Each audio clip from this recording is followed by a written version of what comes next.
Marky Worthington Podcast all day. All day. Dream by night. Don't buy me a drink. Just give me $10. All day. Go down to the strip club with your floppy disk and turn it into a hard drive. Yeah, right. You'll get fucking thrown out by Big Tony. We're here to name names and make people feel more ashamed for shit that they're not proud of. Don't blow it. Keep it simple. Count your money. No, whatever it is. Hey, how you doing? Welcome to the Marky Worthington Comedy Podcast. This is episode 57 with the guys from Average Advice. This one here is a Swapcast, so it was previously recorded by the guys at Average Advice, so I went over and did their podcast recently, and this one here is the Swapcast edition, so that anyone on this side of the fence can see the episode. They're really fun. Thanks heaps for having me on, guys, if you're listening. And make sure you go over to their social media and give them a follow so that you can see more of their episodes. But this one here's a video episode, so you can check it all out. Speaking of checking it out, I've got my meme selection here. So I promised that I would announce the winner of my meme competition at the start of my next podcast.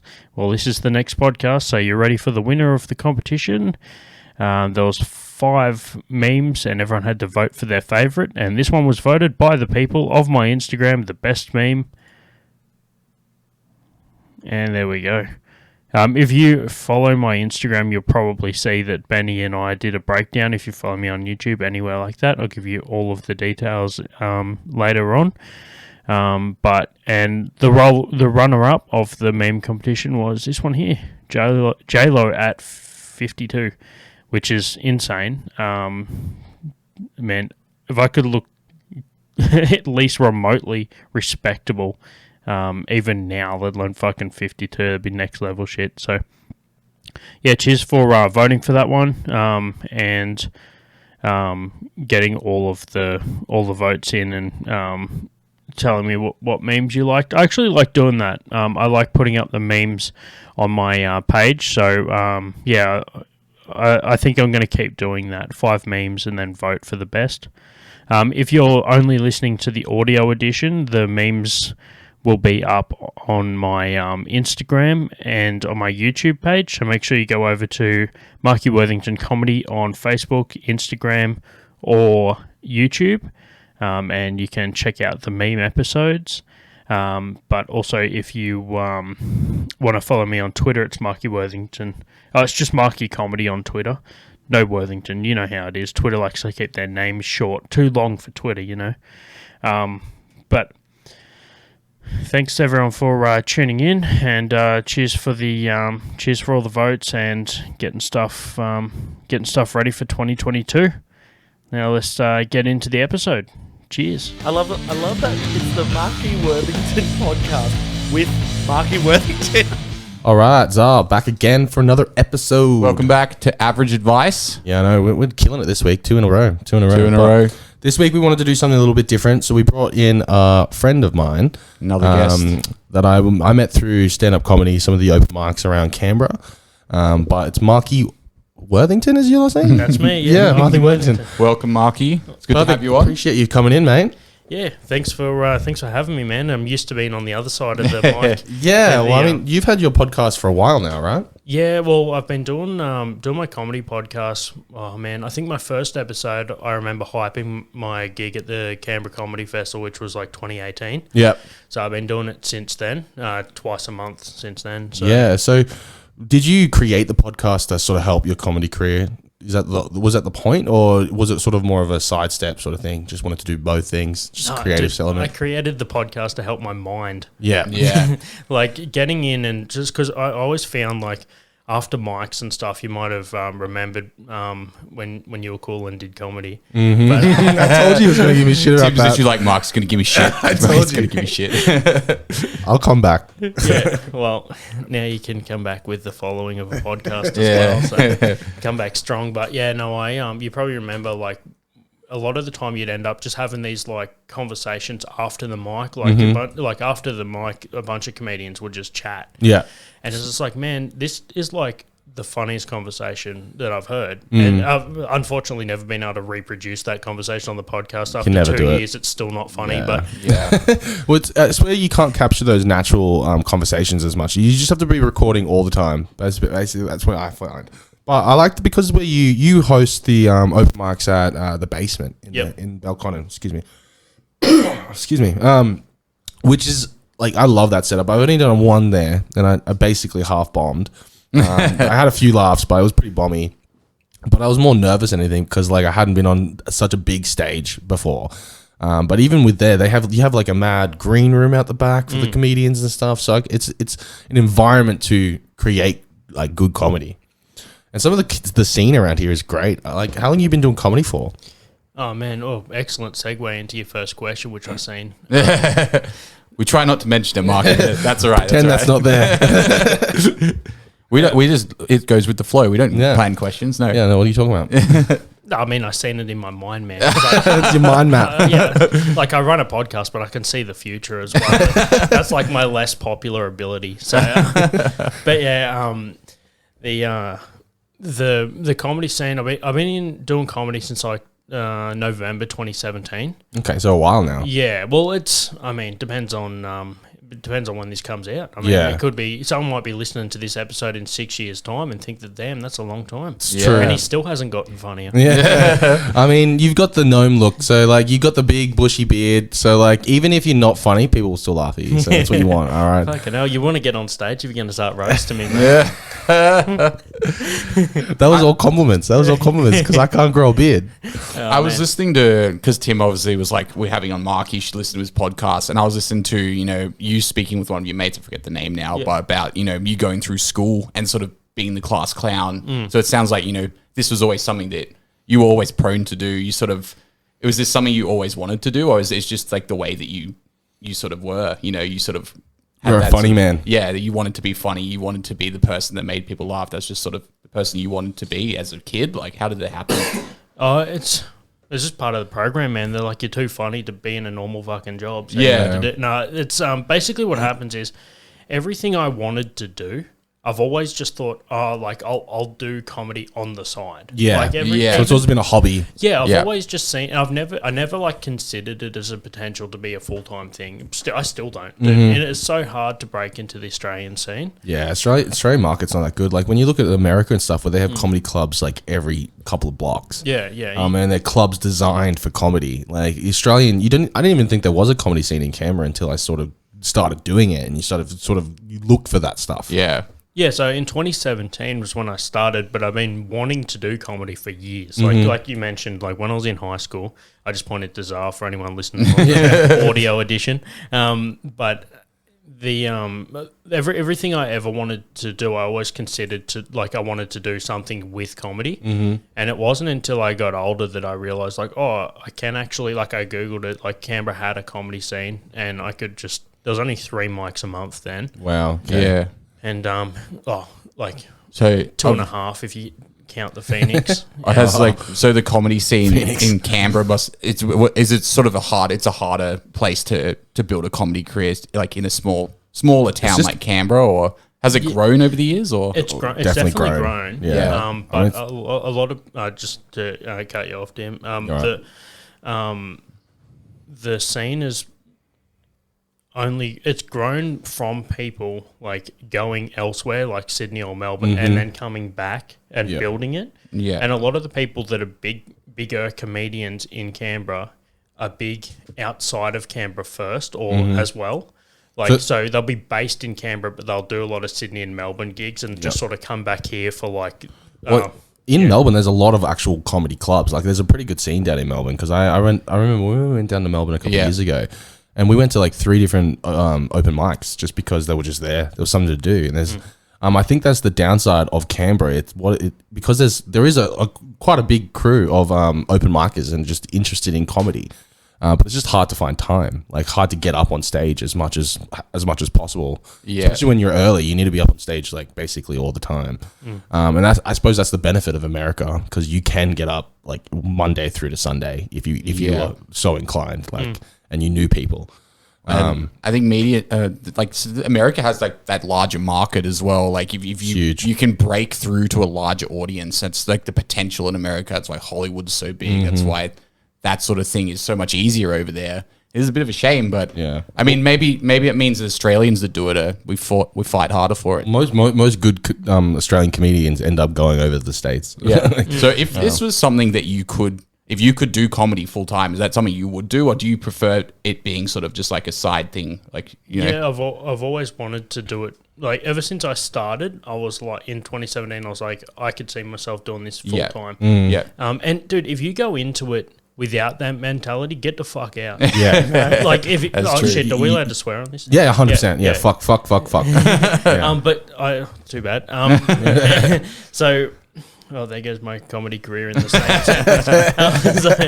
Fuck. But anyway, yeah, if you like, I'm the same with anything, not just comedy. Like, if I do anything, I always picture myself doing that, like, in like all a the time. professional, way. Otherwise, what's the point of doing it? Yeah, Like, why go into like how many people that I've met so many people over the years that are like they like just sold their golf clubs, and you're like, what'd you give up golf for? And say, I never really liked it. Well, what the fuck did you do it for 10 years, dude? You know, people that just like do something for 10 years. Waste of time, they're not fully into it, like and the they people- still do it. Like marriages? No. like the people that like, they stay at a really shitty job that they hate just because, you know, they're stuck there. And like, I think there was Joe Rogan said on a podcast recently. I'll he shout was- out when he listens back. Man, Yeah. Joe, Look, if you don't know who Joe Rogan is, he's this up and coming podcaster in America. We're still waiting for our shout out on his show. Can't believe it hasn't happened yet. But he said this thing to a podcaster. I think it was just like, it was on Kill Tony. Are you familiar with Kill Tony? I'm not, no. Yeah, so it's a really cool premise. But Tony Hinchcliffe is a comedian over in America. Hosts this open mic podcast. So he goes to an actual place and people sign up to do a minute. And some of them are new, some of them are good. But he has like professional comedians there. Cool. So Joe Rogan said, he's just like, do you have a job? And the guy was like, yeah, I'm an accountant. He's just like, you need to get rid of that. Because it's like, if you have a backup, you'll never make it in comedy because you need to like full on 100% commit. You need to do the yard work. And if you have a backup, you just won't do it. Because It is time. It is tough though. I mean, it's hard to, especially you saying in Canberra, it's hard to break into the scene. It's hard to be a full-time comedian. Like you Almost need to impossible, actually have an income. Well, it's just from like a acting. full-time- It's like full-time acting and stuff. Like the only way to do it is because you have to build your lifestyle around doing that. Like all these actors and stuff are getting hospital jobs or jobs that you can easily just drop and go and do an audition. You know what I mean? This is actually something I wanted to bring up that I knew you already knew because you can, see the future. But I wanted to ask about how you can balance, working full time with doing the podcast, doing comedy. Like, what's the balance like, and how do you make time for each thing? I think you're overestimating my future seeing ability. I only see one in the future. Everything after that's just a blur. But it's just about. There's two things that get me through it: fucking ADD and black tea, man. Aside from that, like it's pretty much just what fuels Not a coffee drinker then. I do occasionally, Yeah. but like but like to legitimately answer your question instead of being a dickhead. We're full of dickheads on this show. Okay, that's weird. So I would say that it's just the dedication to want to do it is what drives me. Like, and like it was back to what I said before. If you want to do something half-assed, then don't do it because when you're like when you've done Tim was saying in the recent episode that I listened to, when you've done a 60-hour week. Because I listened, I'm back to like episode 7. Yeah, cool. Appreciate you listening, man. Yeah, It's thanks, all man. good, man. I needed some material to maybe bring up. Yeah. Just like oddly quote like specific timestamps and shit. Yeah. Like the Rain Man of podcasts. But I'm more so like when you've done a 60-hour week, when you've had a shit like week, when like your missus is at your throat because you're not hanging out with her, you need and luckily I don't have that issue because like if I'm dating someone, it's they like know that this is my thing. Yeah. Yeah. Like, it's not a like a question. Yeah, sort of yeah. thing. It's like I don't expect them to come along, but like a few nights a week, I'm not going to be home because I'm doing stuff. Or she's like, oh, I'll come over later because you've got a podcast recording. Yeah. Or some Well, shit. that's it. I think we've touched on that in Priorities. previous episodes. You have, if someone's going to date you or you're going to be with someone, they have to accept the life that you want to live, and they have to be willing to compromise for that. You know, otherwise, Oh, it's not going to work. Yeah, It's not going to work in the future, Yeah. and I completely agree with that. But yeah, that's what gets me through it, man. Yeah. It's like I do all the stuff I've got to do, my day job and all that shit, to earn the money so that I can do the shit propel that this I career. want Yeah, to do. yeah. Well, that's the same awesome. thing that we're doing with this. It's just like it starts off as a hobby on the side, but with the ultimate goal of doing this full time. Like we would love to do this. Dude, Yeah. what amazing job This to do. is so being much a fun. This is like the podcaster funnest thing full-time. I do I look forward to each week, you know? And as soon as you start something like this, a creative hobby on the side or anything like that, you end up that's the only thing that you want to build because it's something that's yours, you know what I mean? Yeah. And then if you can get to the point where it's actually making you money, like the feeling of accomplishment It's a would be dream. huge, yeah. Well, Like a dream job. I obviously still have a day job, right? you work in an actual bar of I work basement, in the basement in Belcon. I also work in IT. So yeah, like, that's a good yeah. segue into my next question. yeah. So I'll wrap this one up first. So basically, that all funds me to do the things that I enjoy doing.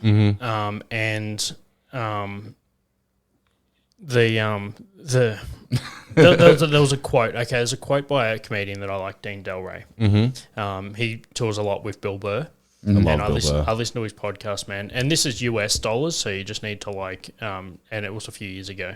But he said, nothing will get someone to give up their career as a rock star or a comedian like a job paying $65,000 a year. Yeah. Yeah. And if that's enough to tell you not to do it, then good. Like, that'll sort everyone out. And I'm not like a big comedian dude. I run a mic, I run a room now, like that sort of shit. I've got an ABN for my comedy. I earn money from it occasionally. Yeah.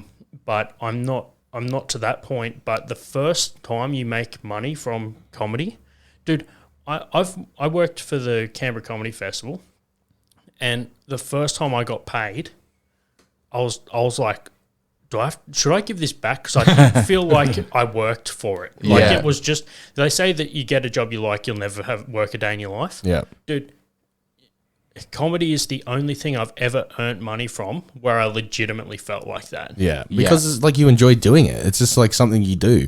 And that's like the writing process and stuff is the hardest part, I reckon. Just figuring out, because really the only way to know if your joke is funny is to get up on stage and find out if it's funny. Yeah. And you just have to deal with it not being funny if in the moment, and it's not fun. There was something I listened to. I was listening to one of your apps on the way here, just as you said, to get a bit of content. And you were talking about like the writing process with one of your mates and how you'll have a joke. Because I wanted to ask about the writing process. You have a joke that you'll say a couple of times, a few shows, and it just fails each time. So what you do is you'll restructure it or put it in on another joke. So I wanted to know like sort of the building content of new material and that sort of process. How often do you write? Yeah, And what sort of what barriers do you put up to stop the procrastination and the process in that?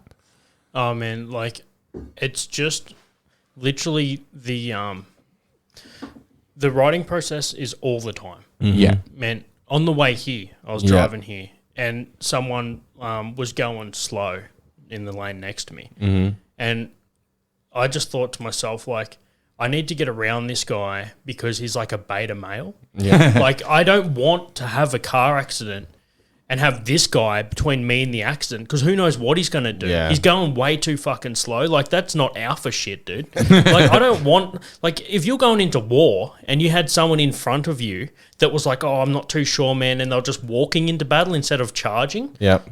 Yeah. you're not going to let that dude in front of you. And that's, like, just a premise that I thought of on the way here and wrote it down while I was sitting in my car before I came in. Yeah. Like, it just never stops. Yeah, you Like, always think. What I found when I was cool and I was doing comedy, that because when I started, I think I gave myself a week lead up, and I hadn't had anything written down, but I knew if I didn't just book it in, I wouldn't have done it.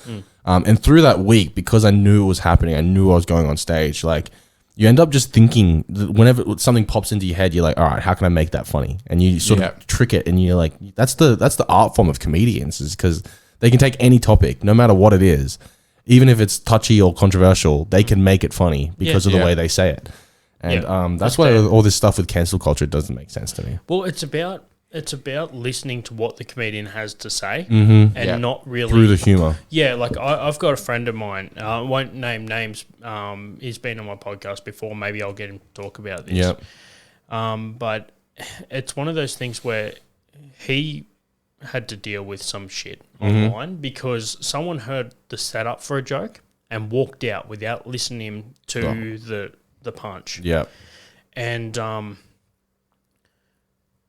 that was that was like, imagine going through that, and the dude was super disheartened. Like he stopped coming to mics for like a little while. Wow. He was going to give up, and he'd been doing comedy for years at this point.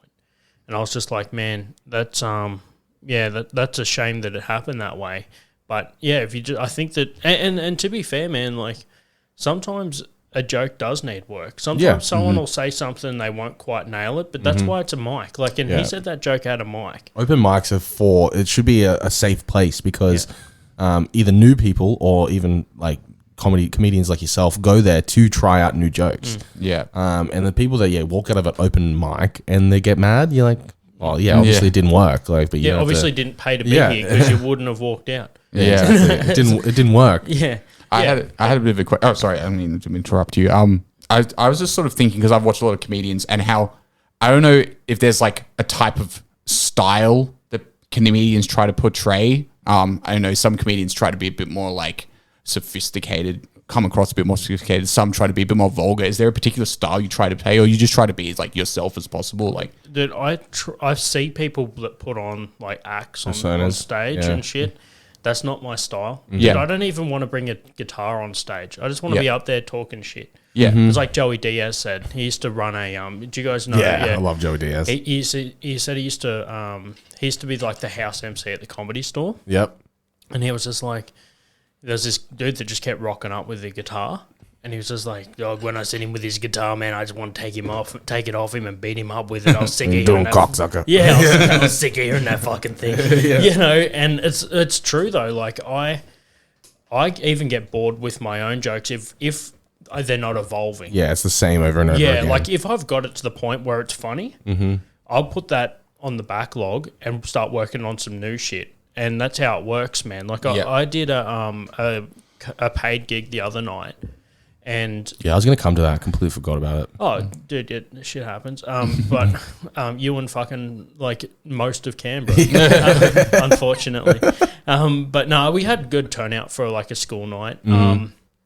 But, yeah, anyway. Man, I had a joke that I was ready because it was a paid gig. You know, people are paying to see. You want to hit them with all you got. And, man, I got there and I said this joke and I added a tag on it just coincidentally.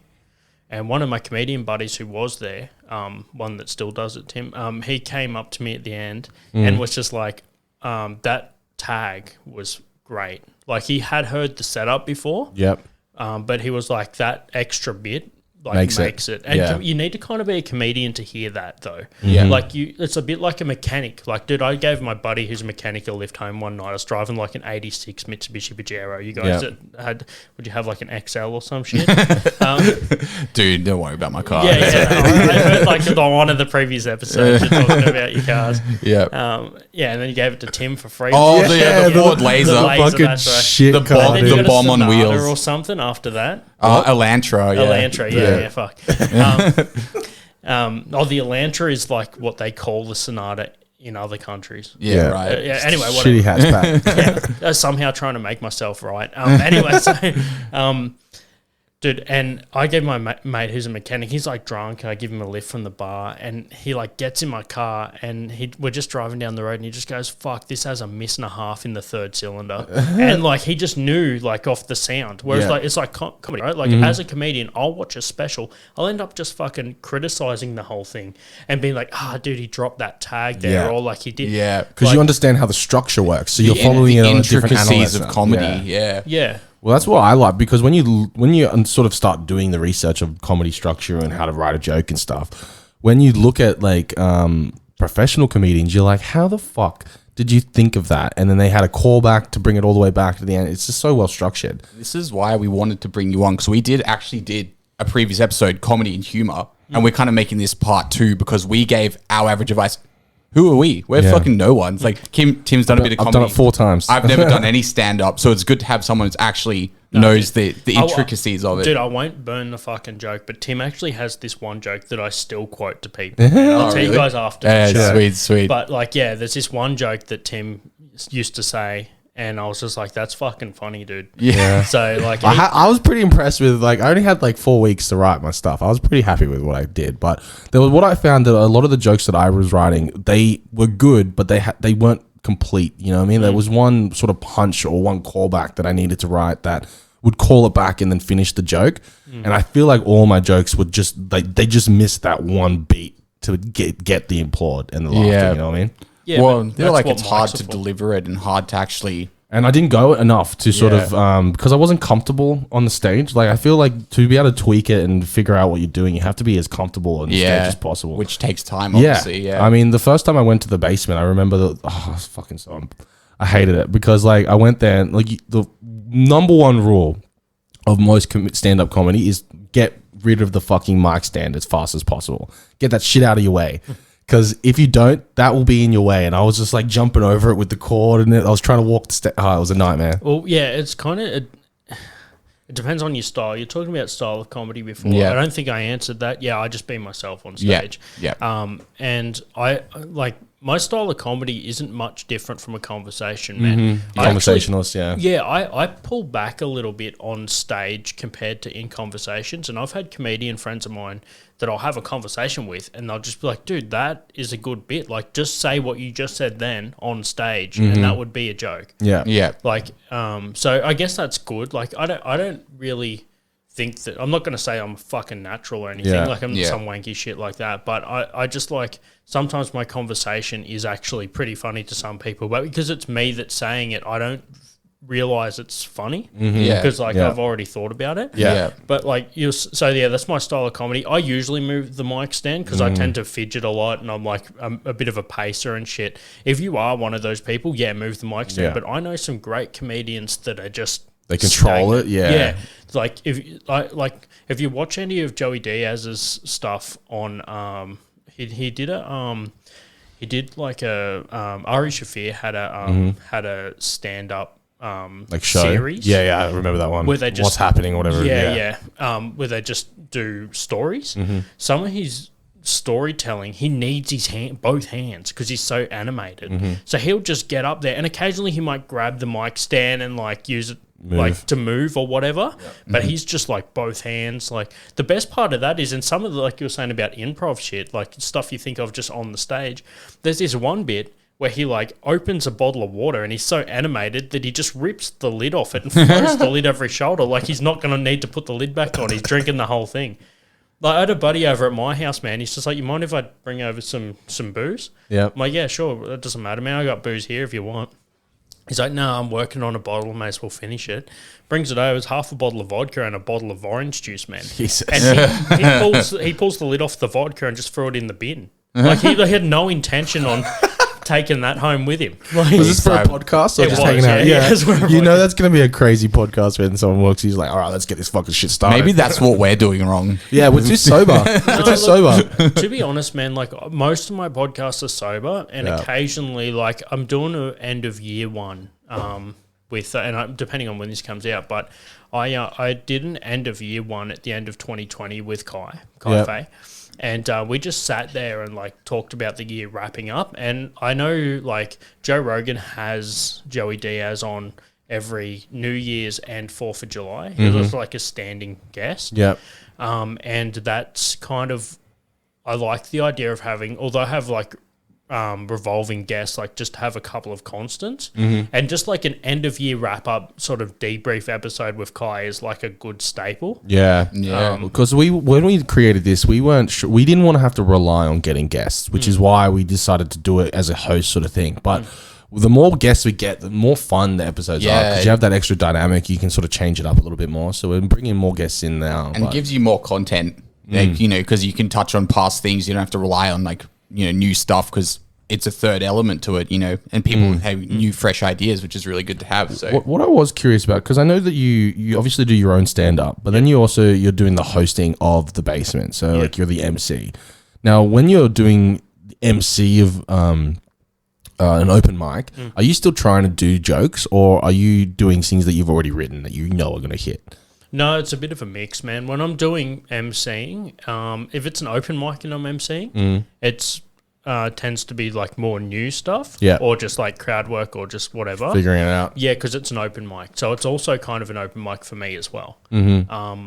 But if it's like a ticketed event, then that's usually when I'll bring out the more like tried and tested stuff. Yep. But man, as an MC, you kind of got the luxury of doing a bit of crowd work or doing a bit of like stuff that's a bit newer. You can call back to some of the other. It's more improv, I would say. Yeah, like some of the better laughs that I've gotten as an MC have been like, well, then my jokes obviously have bigger laughs, but the more reliable laughs are the callbacks. Yeah.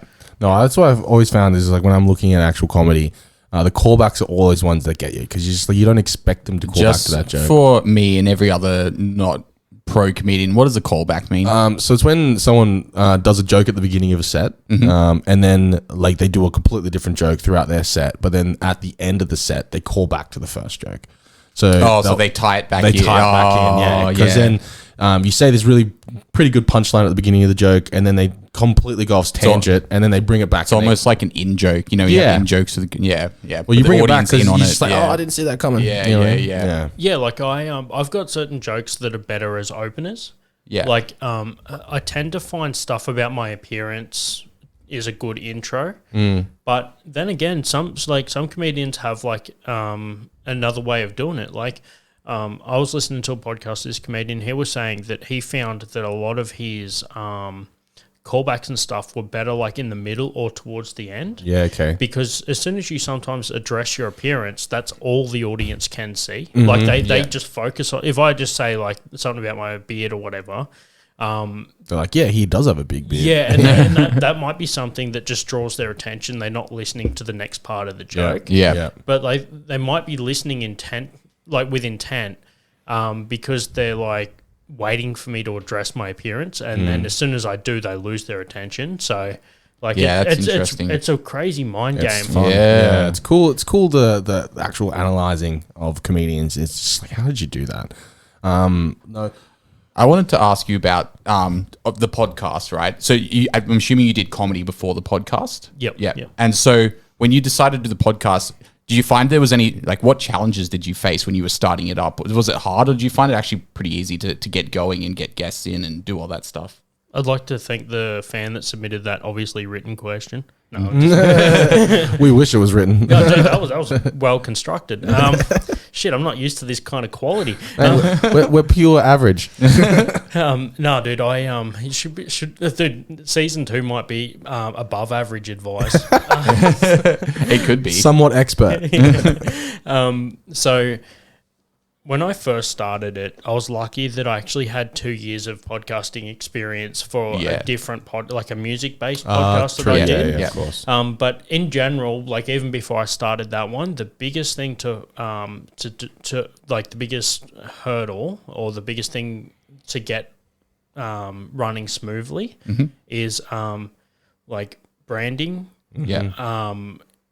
Guests and topics, so that 1, people recognize it, 2, people see, like people when they do tune in stay engaged and listen, and then also you can then recreate that content going forward. It's not much good having like a deadly first season and then just like it falls to shit, 100%, or like you have like really good relatable guests and stuff, and then after that you lose that momentum by changing it. So, I think that's what we found the hardest was thinking of, because when we first started we're like, well, we're not going to be able to fucking talk for an hour. What are we going to talk about? And then boom, we started having themes and stuff, and then we realized once we got going, we're like, how can we talk shorter than an hour? Because we're going too long. It gets hard. But then we got to, we're about 24 episodes in now, almost near the end, and we of the started season. running out of themes, like topics, because we've already talked about like all the sort of major topics. So that's why we'll start bringing in guests. We can bring in more content, touch on past stuff, get their inputs on these things, and and having someone like you with actual expertise. I'm doing the air quotes. Yeah. I don't know. I've About got an comedy. ABN, man. Yeah, he's got an an expert. ABN. He's pro. He's got a business. He makes comedy money. business. He makes No, money but from it. still leave the quotes up. No, it's one of those things that like it's just a fun thing to start learning because I suppose once you start doing a podcast, there's just so much stuff in the background that you don't realize you have to do. until you start for doing sure. it. Like the branding or figuring out how like an RSS feed works and all that stuff, trying to get it up onto the That main was things. another thing that I was going to mention, just the technical aspect. I happen to be lucky that I work in IT and like I'm fairly technically minded. Same. But when I first started just learning, like, I think it's more so just to keep everything like consistent is the biggest thing, and just going through all of the like how to set up, like you said, RSS feeds and that sort of shit, and just being available on as many platforms as possible. Yeah. And yeah, that's and also building a following is like That's the hardest part. after. Yeah, that's the hardest part. Yeah. But But I think if you're just constantly producing content and it's quality content, the followers will audience will find you. Yeah, that's what we found. Did you find, you were marketing or promoting your stuff, and then it was getting out to a lot of people, but there was a small percentage only clicking or following. Did it start off like that as well, or is it still like that? Like, just wanted to know the process for you. I just wanted The to engagement. Yeah. Engagement, I suppose. Yeah, engagement. know. Try to pesh you. Just wanted to know. I just want to know. Just tell me, Man, it was just a joke, man. I think that the market changes so often. What people are consuming constantly changes. It's too much. You look at like before TikTok, man.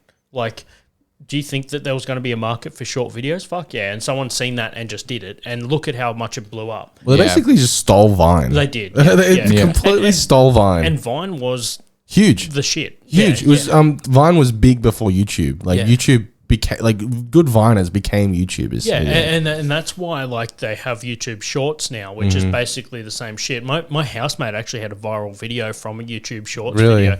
Yeah, wow. It was just a video of a huntsman crawling up a wall, dude. 80 million views. Jesus Christ. Yeah, he ended up with like 160,000 subs. That's a TikTok doesn't make any from sense just a to me. huntsman crawling up Just a wall. and he like sleeps in the room next to me. That's crazy. And I'm here trying to make it. Yeah. We just gotta film some spiders, Tim. That's how we get. Oh yeah, because I want to go close to spiders. TikTok is one of those weird ones too, because like you don't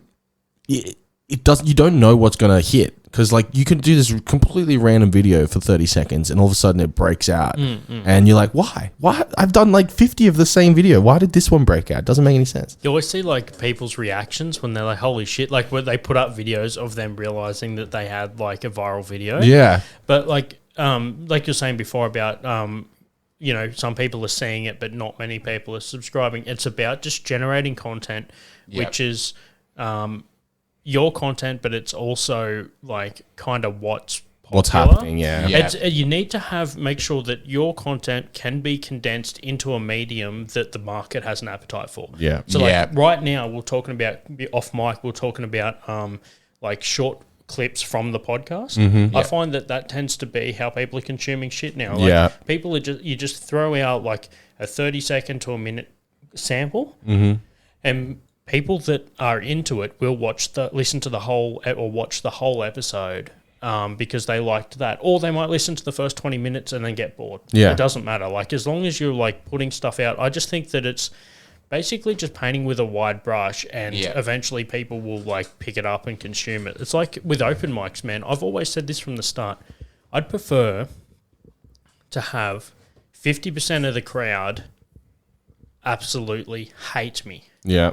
If it means the other half fucking love you. fucking love Yeah. it. Even if it means 80% hate me, just to get the 20% that like me. You'd rather have like a small percentage fucking love you as opposed to everyone being like, Well, love you for who he's you are he's too. alright. You're just doing what you're supposed to do. So like, I'd rather people like me for what I'm doing. You know? Exactly. Yeah. And like the thing is, man, those 20% will come back. Bring their friends and too. they'll bring their friends Yeah. that have a similar sense of humor. Like, and then when you've got a ticketed gig, before you know it, you've got that 20% from every mic you went to, or 5%, or one person, or none. And might come back, and then eventually you've got a room full of that 20% from every mic you went to. And then you'll have a better time Yeah. with people that connect with you and understand you. And they remember you and they like you because they were into it, man. And I'd prefer that than what some people do. they'd prefer to have 80% of the crowd kind of smirk or think that they're cool or whatever, and a week later they forgot their set, and the other 20% of people just didn't even remember any of it. Like, I just want, like, I'd prefer to just separate all of the, like, loyal fans and people that are, like, not easily offended and all that sort of shit. Get all that out and just, like, keep generating that crowd. Yeah, the people that can get offended at a comedy show, I'm just like, what? Well, some people build a following on that, man. Really? There are people that will play to the crowd. Yeah. And you watch those people, they're the ones that will, like, they'll get really big and they'll get a big following, and then they'll say one thing that someone didn't like. Yep. And all their fans will turn on them. And they'll be like, man, like, I've been following this guy for years, and now look, Can't believe he said this. Yeah, or whoever, you know. And it's like, but if you build a following, look at like Isaac Butterfield, Doug Stanhope, all those guys, man, his fans are like cultish. Yeah. Because they're that into him. Well, it's like Anthony Jeselnik too, where he is like grandfathered in as the insulting comedian.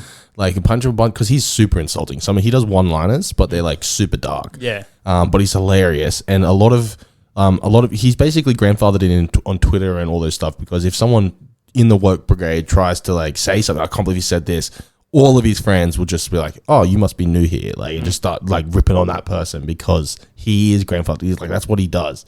So like, just shut up about it. You know what I mean? Yeah. You're right. I like those kind of things. What I did want to ask you, 2 questions, is like, how much of a set do you think you have now? Like, do you have 30 minutes, an hour, or? Yeah, I could do 30 minutes. 30 easy. minutes, yeah. Like, the thing is, man, and I learned this early on, I fucked up as far as like writing, because I just get bored so easily with the same joke. So I have 30 minutes, right? But at this, I've probably got over an hour, but I don't have any, like, I've only got like about 30 minutes of perfected that shit. you think is good, because I get so bored with a joke, I'll move on. So I've got like ages of material, but only half an hour of that is actually tight. Yeah. And that's the problem. It's like, but it is like a long game thing. Like, I mean, if I'd already put out a couple of specials or something at this point, and I wanted more material, I'd probably be more focused on building the hour. Yeah. But I think early on, like for the first few years, it really It's the same jokes. Yeah. Well, or just start building and like towards an hour. Yeah, because I think that's what I was doing when I started. I had every single time I go back, I was doing the same jokes. Yeah. Like, and I felt bad because obviously there was the comedians were always there, and I'm like, these guys have already heard these jokes so many fucking times, and I know they're not going to laugh at them because they've already heard them. But the idea is obviously you tweak them and stuff as you keep going back. But do you deal with many hecklers? That was my next question. Oh, sorry. Oh, good. Yeah, you guys are insane. Yeah, that was my next question. It's just like, do you deal with hecklers, and when was the last time you like had a real big bomb, and what was the emotions there? Because I just want to touch one thing quickly. Like someone like, for instance, Jimmy Carr, who sort of bases a show around heckling. Like, do you do that at all, or like, what's your process with it? I don't really base a show around heckling, but I'm definitely, some people are more like geared towards dealing with them. Yeah.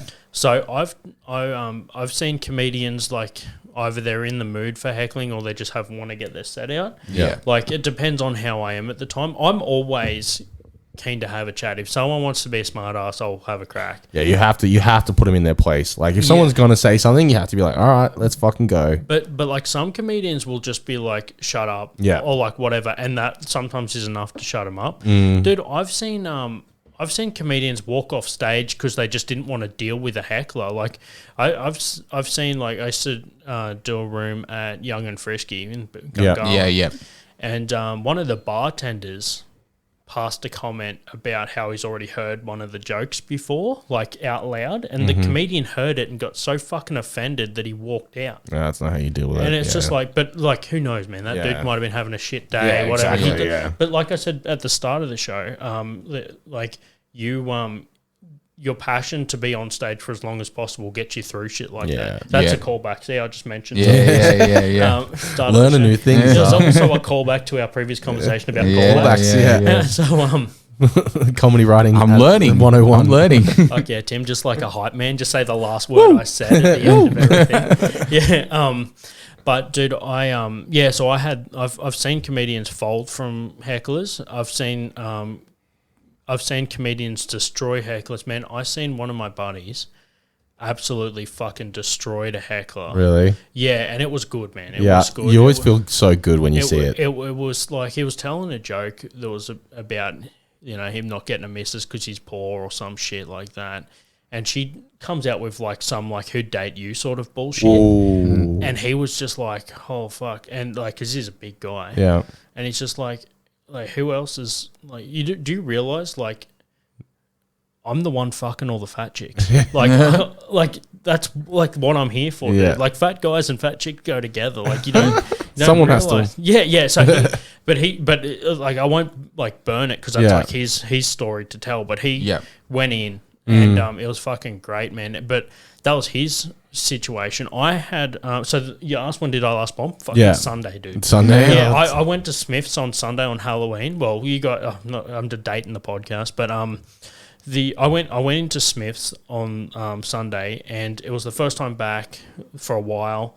And dude, I fucking ate my balls for the first like 3 minutes because I tried to do like a callback to the previous comedian. I was trying to like kind of roast the comedian. Yeah, not really roast, but just kind of like make a comment, friendly jab. Yeah. And like obviously that if it doesn't land, then you're fucked for a little bit.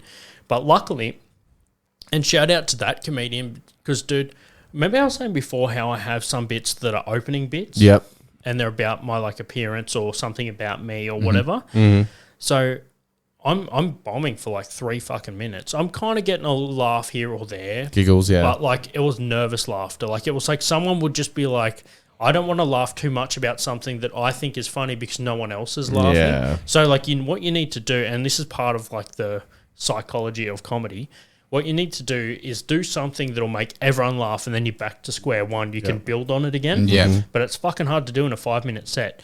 So, and I even addressed it on stage. I'm like, as a professional comedian, I came out here to fuck the first half of my set to make the second part better. And as soon as I addressed that, it started bringing it back a bit. And the comedian that I was talking about at the start yells out like the premise for a joke, which he knew is a good joke. He's like, do the joke about blah, blah, blah. And I was just like, nah, man, that's more of like an opening bit. And he's like, doesn't matter, just do it anyway. So I was like, all right, okay, pretend that I've just come out for the first time. It's reopened. And I just put the mic back on the stand, turned my back, and then just came back and I yelled out like, hey, everyone, welcome to the stage, Marky Worthington. And then they all started like cheering, and I grabbed the mic and I'm like, hey, how you going, man? What about that fucking last guy, man? He had his balls on stage. And I like opened for myself, essentially. Yeah, he saved it. And then I'm like, hey, before we get into it, how's this joke about this? It sounds like fucking Rodney Dangerfield. Hey, I tell you. No, I did like I did my opening joke towards the end of my set, and I did that, and it got like a laugh, and I was happy to end on that. You sometimes get stubborn, man. You've probably seen it before. Comedians will be like, I'm not ending on that shitty joke. Like, I want to end on a high note. Yeah. And because I finally got everyone to laugh, I was just like, all right, guys, like, thanks, I'll see you later, and put the fucking mic down, bailed. And then I said to that comedian at the end, I was just like, man, fuck you. Like, as much as I try to give you shit, you fucking saved it. Yeah. And he was like, no, you saved it. Like, it was you. You just need to build it back up again, get the trust again. I swear, one joke that doesn't work. Like, I remember I did one of my sets, like as I said, I've only done 4, but one of my sets I did a joke I was playing around with that I said asking a white guy to go to the beach is like asking Michael J. Fox for an autograph. It's not a good idea. And like that hit most times, but then there was some people that were just like, ooh, and I was just like, yeah, maybe not. Yeah, that's another question I wanted to bring up. It's like, you know, people that get offended by like your comedy, like, you know, obviously you're not going to find not everyone's going to find you funny. Some people even get offended. Like, well, what's that like as a comedian? You know, is there anyone that's ever come up to you been like, I fucking hated that? How dare you say things like that? Yeah, so I've had a couple. So just quickly on the last one, I forgot to mention this. I got a heckler once, and he was just fucking like heckling everybody. I get up there, and because this kind of goes into being offended, I get up there and I'm just like, all right, I've got to try and get this guy because he's been heckling everyone for the whole night. Yeah. Yeah. So he's sitting there, he's got like long hair, and he's got like a table full of like empty whiskey glasses because at the Phoenix, and like they're not clearing his glasses, so he's just getting a new one, and he's got like he's sitting at a coffee table. It's pretty much full of fucking empties, man. And he's classic Phoenix, dude. Yeah, it was filthy, but so it was good for comedy, but yeah, it was like I'm glad it burnt down, but aren't we all? The bad thing is because it's the Phoenix that like rose from the ashes, dude. Yeah. That's the worst part. It can never die. Great insurance, man. They like knew that it was going to burn down. So anyway, and he said to me, it was like, I'm doing a bit, and there's a bit about how pirates get a bad rap. Like, they haven't done anything for hundreds of fucking years, and we still blame them for burning DVDs and shit.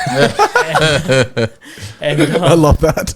And I was like, you don't walk through the mall and there's like an actual pirate like, hey, you want to buy 7 seasons of Friends? And he was like, I've seen that before. And I'm like, what? And he was just like, I've seen that. I pirates do sell DVDs. And I was just like, dude, we get it. Yeah. Your old man was angrier than my old man. Dude, and he just fucking shut down. Yeah, it's probably true.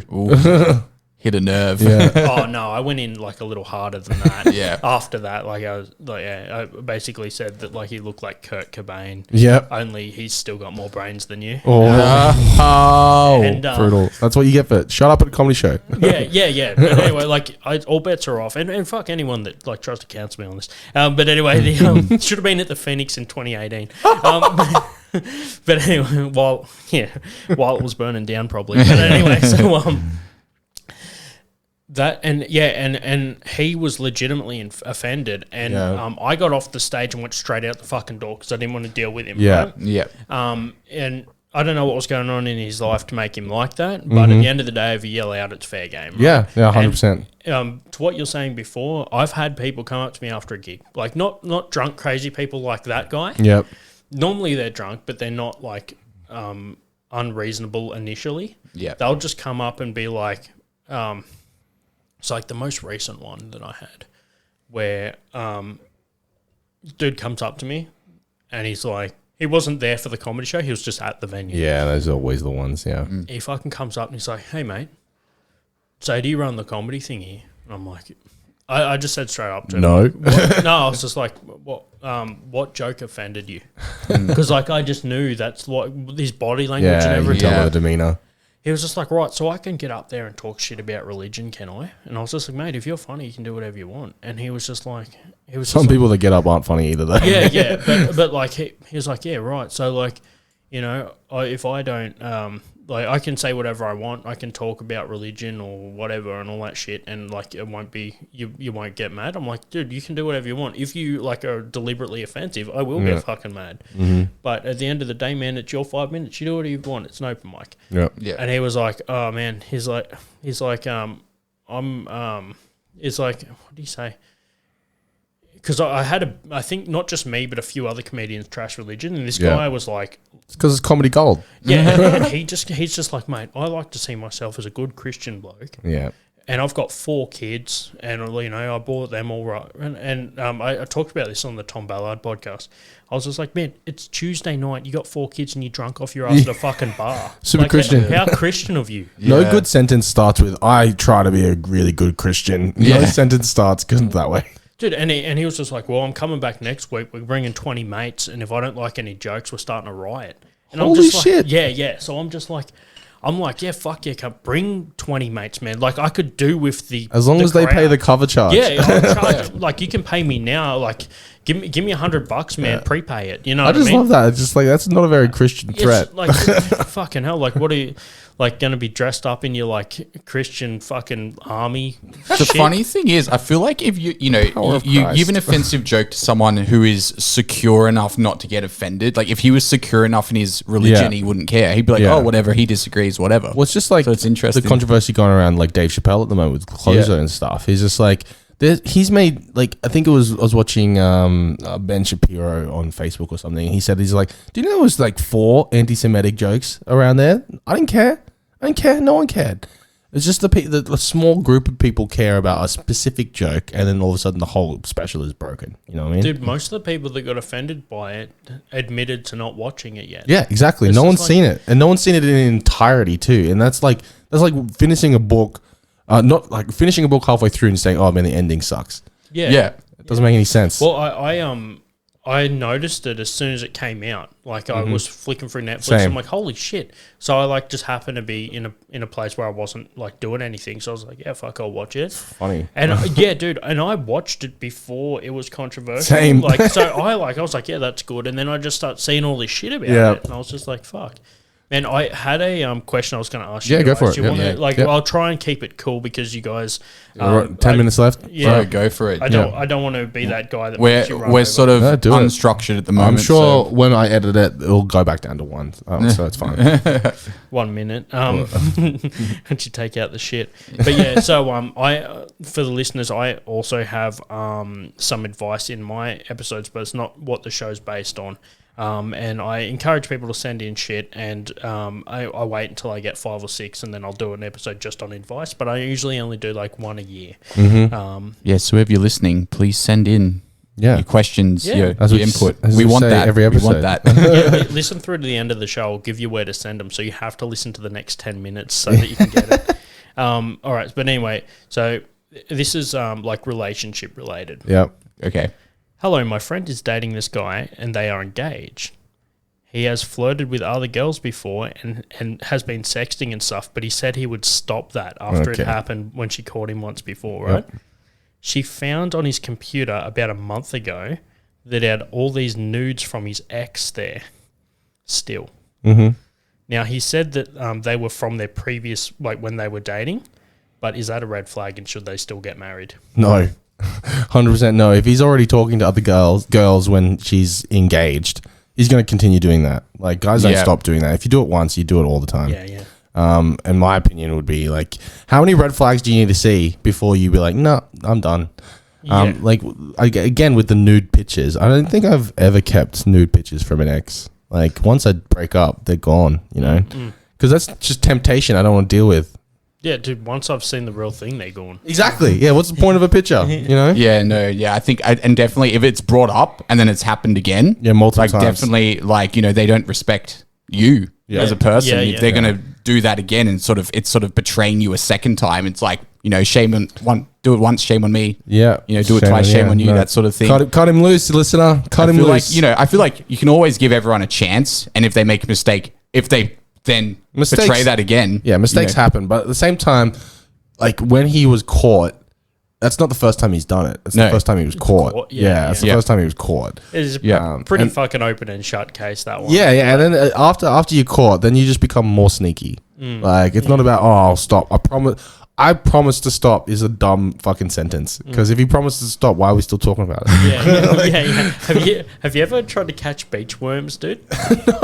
No, I haven't seen that. I have. Okay, well, look, dude, once you scare them, you can never catch them again, dude. 'Cause they're just and gone. that's the same. Yeah. Like once they catch a dude cheating, man, he's Yeah. going underground, and there's no Exactly. fucking way that you're gonna.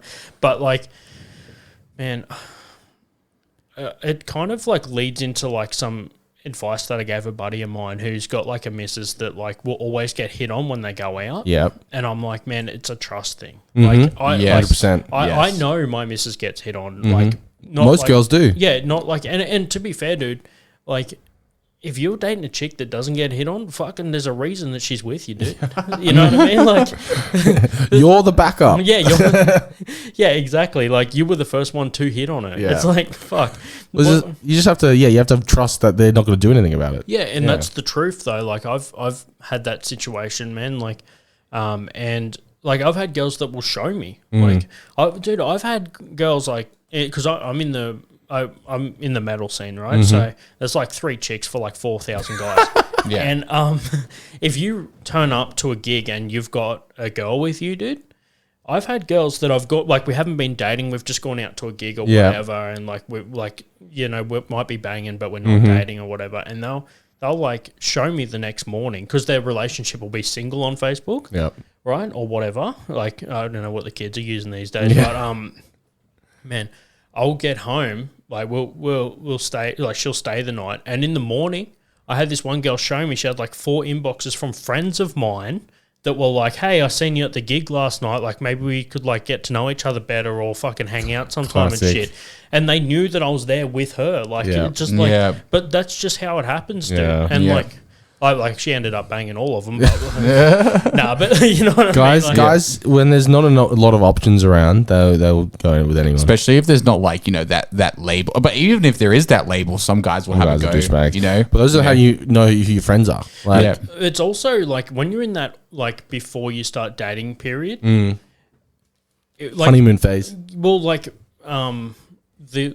for example, that girl, she went ahead and hooked up with like one of my mates, and I was just like, you're not gonna date me because you did that. Whereas like my current girlfriend, from the first date we had to now, she's only ever seen me. And that's how I knew, because she wanted to be with me, and I didn't have to do anything about it. It wasn't about like sex or anything. It was about she liked you. She wanted to be with you. As soon as someone has sex with one of your friends, it's done. You know, I'm never going to date you again. And maybe even like... Feels weird. Like, I've had friends that I've kind of thought, should I still be friends with that dude? And sometimes you're like, yeah, okay, whatever. It depends on the girl. But like... depends on the situation too. And it also depends on the friend. Like, I've had buddies of mine... Like, so there's this one girl, like I said, one of the 3 chicks in the metal scene. I was seeing her for a little bit, and... she was also on Tinder while she was seeing me, so she's still like on the fucking market. And she matched with a friend of mine. And classic Canberra. And he had seen us together somewhere with like a week prior. And she was like, "Hey, do you want to hang out?" And he was like, "Are you still seeing Marky?" And she was like, "Oh, like we are casually." And then he was like, "No, if you guys are still seeing each other, I wouldn't do that to him, so see you later." And she came to me, and she was like mad, because she was like, "Hey, this fucking guy didn't want to see me because I was like seeing you casually." And I'm just like, fuck off. Like, you were just like my boy. But two, I was just like, dude, what a fucking unit, dude. Like, I'll fuck him, man. Like, what a good guy. Exactly. It's a good test. It shows that he's not desperate and he respects you. And he's like, oh, well, I mean, I'm not going to get in the way of any weird stuff. I like Marky. I don't want to make our relationship weird. Yeah. One of my exes, like, very long time ago, we broke up. And then she tried to have a go at Zar. Like, she was super drunk downstairs, very, very, like suggesting it. And Zar was like, goodbye. He's like, I don't even know who you're talking about right now. Tell you tell me after. Because as soon as I say it, you're like, oh, yep, that definitely happened. Yeah, that definitely happened. Yeah. Well, it brings us to an hour, I think. Yeah, look, I think that's probably the end of it. But no, I really appreciate you obviously coming on and letting the people know a little bit more about your life and how the comedy start. How do you get started in comedy in the Canberra market? Yeah. No, it's just, we just liked having it because we give average advice and we wanted to have a segment where we bring on people with a bit more knowledge in these areas. So it's good to have advice. Actually, so it's good having your input because you actually have advice that's probably useful. It's a good contrast to our crappy average advice. Oh man, this is a I'm glad to be like the intermediate advice. Yeah, exactly. They're on the way to some sort of good You know advice. how some people bring in like expert doctors and stuff? You're an expert doctor. Like, You're an expert doctor. I'm Canberra's fucking comedy doctor. Too easy, man. Well, I think we'll leave it there, but look, we'll see everyone next week and stay average. Stay average. Do you want me to do my Yeah, go for it. Sorry. No, it's my fault. No, all good, man. So if you've listened through to the end of the episode, that means you're keen to listen to where you can send your fucking questions and shit to. So anything you want to send through via email, we got like advice. If you have any funny stories, I sometimes just will have someone call me, tell me a story over the phone. I'll edit that and drop it into the episode. They don't need to be a guest. So that's all that goes to Marky Worthington Comedy at gmail.com. You can find me on the socials at Marky Worthington Comedy, Facebook, Instagram, and YouTube. I also have a Twitch, Marky Gaming. Yep, cool. Marky Worthington Gaming, and also Marky Comedy on Twitter. What kind of games you play on retro games, nice. So every Sunday I stream retro game, and this month I'm playing a side scroller like slasher called Splatterhouse. Fuck yeah. On Sega Mega Drive. You ever played Hollow Knight? I'm playing Hollow Knight at the moment. You love that game. It's a good game. I would recommend if you like those sort of games, like sort of 2D hack and slash. Good shit, man. And you can find Marky's podcasts on all the pipes, I assume. Spotify, I know, is one. Yep, Spotify, I'm on Apple iTunes, Yep. Apple Podcasts or Yep. whatever. But I'm also on like all the weird ones as well, like Amazon Podcasts. Yeah. And, like, Well, we've been getting views. We look at our like Podbean stats. We've been getting views from platforms we didn't even know we were Yeah, on. yeah. Like, Yeah. oh, okay. No I guess clue. we're on there too. Yeah. yeah. So like I'm all of those, but I'm directing a fair few people towards my YouTube channel because a lot of what I've been doing has been like videos and stuff as well. So like I'm building my YouTube and Twitch following. Yeah, for sure. So YouTube or Spotify or any podcast that you listen to, go and listen to Marky. He's funny. Yeah, go check him out. Go follow him, and join the show again next week. Easy. All right, guys. We'll see you later. Thanks, guys. Bye. Don't buy me a drink. Just name names. Yeah, right. Big Tony. You'll get fucking thrown out. A strip club with your floppy disk. All day. Make people feel shame for shit all day. Don't blow Turn it. it into a hard drive. Yeah, right. You'll get fucking weird Keep it simple. Count your money. that they're not proud of. Just give me $10. All right.